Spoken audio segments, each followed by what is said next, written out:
Welcome to today's ASEA training on the compensation plan with a focus on the binary tree and the sponsor tree. What I want to do today is three things. Show you where to find the reports for the binary tree and the sponsor tree on your ASEA virtual office.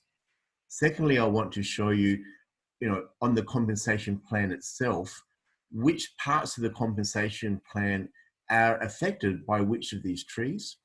Thirdly, I want to actually do a couple of drawings and give you a bit of an idea of actually what this looks like and an understanding of how it all comes together. So to start with, you're going to need to log into your ASEA virtual office, which I've done here already. Now, the reports that I'm going to bring up here, because they're confidential, I'm not going to actually let you see the reports themselves. So you'll need to bring these up on your own system and you'll get a better understanding of what the reports look like. Now, once we're logged in, the binary tree is the one that's most commonly used. So you can see here up the top, there's a quick link. When you click on this quick link, it will take you to the binary placement tree report. Now, there's another way to get access to this report, and that's by clicking the menu button up here, going into reports, and selecting the binary placement tree report. Now, the sponsored report isn't up here with the quick links. You need to get to that through the normal reporting method, which is clicking on the menu button up here, going into reports, and then clicking on the sponsor tree link here, which will generate the sponsor tree report for you. Now what I want to do is show you how these two reports are utilized in the compensation plan. As you can see, there's many steps to the compensation plan.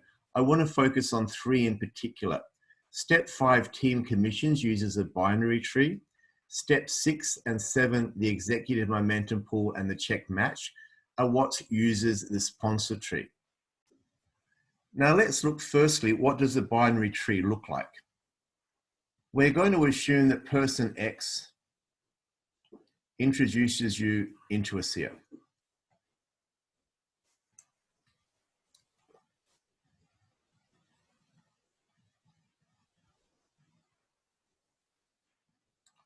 Now, when you sponsor someone into ASEA, there's something called placement preferences that lets you choose where people go in this binary tree.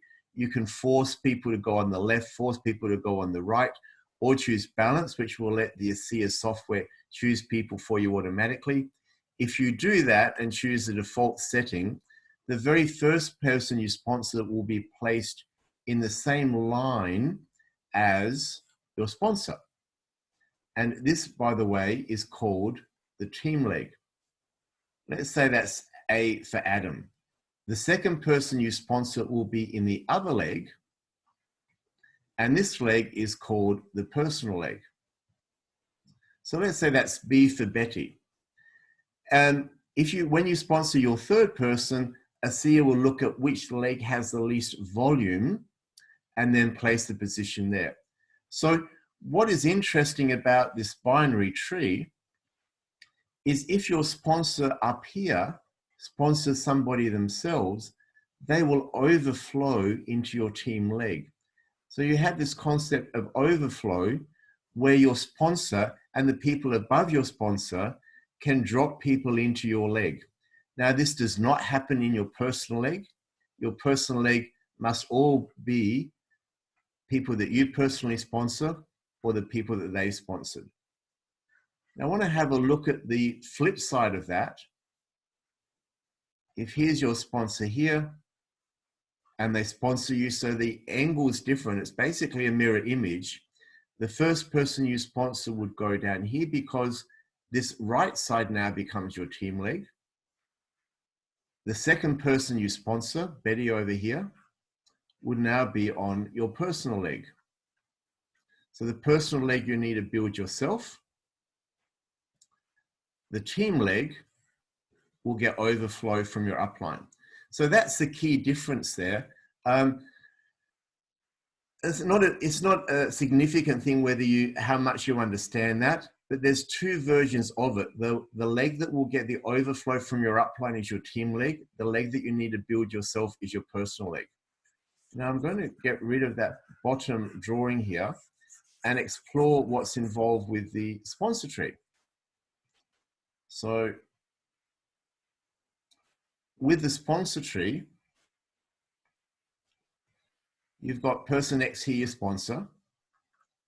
They've sponsored you, and you've sponsored Adam.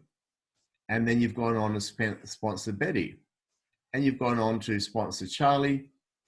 And then you've gone on to sponsor Delia. And they sponsor people in turn. So this structure is called the sponsor tree because it only contains people that you have introduced to ASEA yourself personally and the people they have introduced. Where you can see in the binary tree at the top, it contains overflow from your upline. So that's the key difference between the two trees.